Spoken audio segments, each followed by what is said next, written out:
السلام علیکم ورحمۃ اللہ وبرکاتہ۔ سامعین، درس قرآن کے سلسلہ میں آج کا ہمارا سبق سورۃ آل عمران آیت نمبر 94 اور 95 پر مشتمل ہے۔ اعوذ باللہ من الشیطان الرجیم، بسم اللہ الرحمن الرحیم۔ فمن افترى علی اللہ الکذب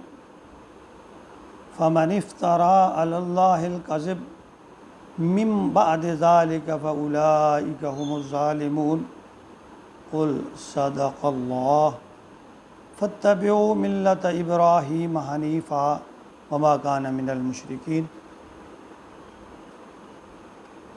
حضرت یعقوب علیہ السلام کا خود اونٹ کا گوشت یا دودھ چھوڑنا اور یہ کہنا کہ ان پر اونٹ کا گوشت حرام کیا گیا تھا، یہ سراسر جھوٹ ہے۔ تورات میں کہیں بھی اونٹ کے گوشت کو حرام قرار نہیں دیا گیا۔ تو اللہ تعالیٰ، تم اللہ کی طرف یہ جو باتیں منسوب کرتے ہو، تو اللہ رب العزت فرما رہے ہیں کہ اللہ پر جو جھوٹ باندھنا ہے نا، یہ بہت بڑا جرم ہے۔ یعنی فرمایا فمن افترى علی اللہ الکذب، پس جو لوگ افطرا بازی کرتے ہیں، جھوٹ بولتے ہیں اللہ پر، من بعد ذالک، بعد اس کے کہ فاولئک هم الظالمون، یعنی جو لوگ بھی اللہ کی طرف جھوٹ منسوب کرتے ہیں، اللہ فرماتے ہیں یہ لوگ ظالم ہیں۔ قل صدق اللہ، کہہ دیجئے اللہ تو جو کچھ فرمایا ہے وہ سچ ہے، اللہ نے جو کچھ فرمایا وہ سچ ہے۔ فاتبعوا، تم تابع داری کرو، ملت ابراہیم، ابراہیم کی ملت کی، حنیفہ، جو یکسو تھے، وما کان من المشرکین، اور وہ مشرکین میں سے نہیں تھے۔ یہود و نصارہ کی ایک یہ بات کہ ابراہیم یہودی یا نصرانی تھے، یہاں اللہ تعالیٰ نے اس کی بھی تردید فرمائی کہ تم ملت نبی اکرم صلی اللہ علیہ وسلم کی امت کے لیے یہاں سبق ہے کہ تم بس ملت ابراہیمی جو ہے نا، اس کی پیروی کرو، یہ پیغام ہے تمہارے لیے، کیونکہ ابراہیم علیہ السلام نہ تو مشرک تھے، وہ یکسو یعنی حنیف، بالکل اللہ توحید پرست، توحید پر عمل کرنے والے تھے، پکے مسلمان سے۔ تورات اور انجیل جو ہے نا، وہ حضرت ابراہیم علیہ السلام سے کئی سال بعد نازل ہوئی، تو پھر یہ کیسے ممکن ہے کہ حضرت ابراہیم یعنی نصرانی یا یہودی کہلوائے؟ یہ تورات اور انجیل جو ہے، اس کا نزول تو ابراہیم کے بہت بعد میں ہوا ہے۔ تو یہ یہودیوں کا یا نصرانیوں کا، عیسائیوں کا یہ جو دعویٰ، اللہ تعالیٰ نے اس کو بھی رد فرمایا۔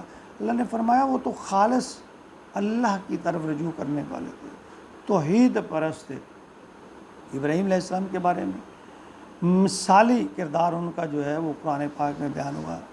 بلکہ دیکھیں نا، اللہ رب العزت نے ابراہیم علیہ السلام کو جن انعامات سے نوازا ہے، ہمیں ترغیب دی گئی ہے کہ جب ہم نبی اکرم صلی اللہ علیہ وآلہ وسلم پر درود پاک بھیجیں تو اس میں تذکرہ حضرت ابراہیم کا ہے کہ جس طرح ابراہیم پر اللہ تعالیٰ نے اپنی رحمتیں اور برکتیں نازل فرمائی ہیں، وہ اپنے اللہ نے مثال بیان فرمائی ہے۔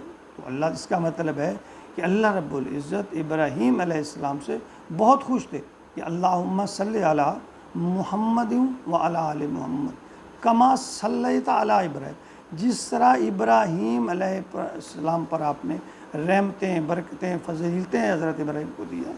ہم بھی دعا کرتے ہیں کہ اللہ ہمارے محبوب حضرت محمد صلی اللہ علیہ وسلم کو بھی عطا فرما۔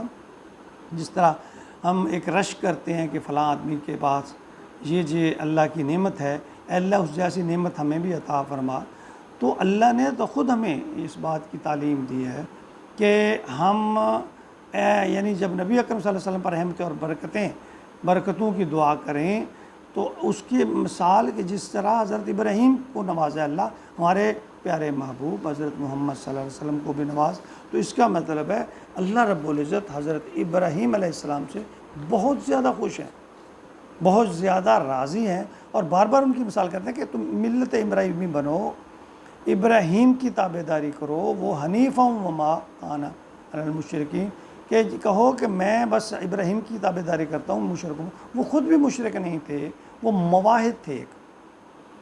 اور اللہ رب العزت ہمیں اپنے، یہ ہمارے دادا حضور صلی اللہ علیہ وسلم فرمایا کرتے تھے کہ میں اپنے دادا حضرت ابراہیم کی دعا ہوں، نبی اکرم صلی اللہ علیہ وسلم فرمایا کرتے تھے۔ حضور اکرم صلی اللہ علیہ وسلم حضرت ابراہیم کے بیٹے حضرت اسماعیل کی لڑی میں سے ہے، اور باقی جو بنی اسرائیل جو قوم ہے وہ حضرت ابراہیم کی دوسری اولاد میں سے ہے، بنی اسرائیل میں سے ہے، یعقوب علیہ السلام سے اور دوسرے انبیاء سے۔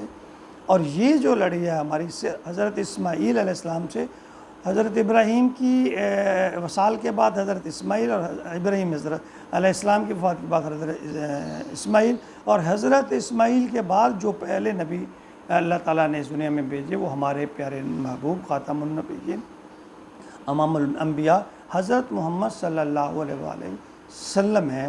اللہ رب العزت ہمیں نبی اکرم صلی اللہ علیہ وسلم کی اتباع فرما برداری کے ساتھ ساتھ حضرت ابراہیم کی اتباع اور فرما برداری بھی نصیب فرمائے، اور بہت ساری سنتیں حج میں دیکھیے اور دوسرے معاملات، قربانی ہے، عید کی قربانی ہے، تو بہت سارے معاملات ہیں جس میں ہم حضرت ابراہیم علیہ السلام کی سنتوں کی پیروی کرتے ہیں۔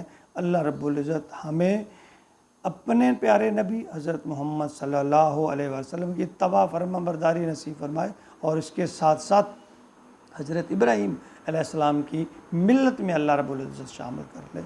آمین۔ وما علینا الا البلاغ۔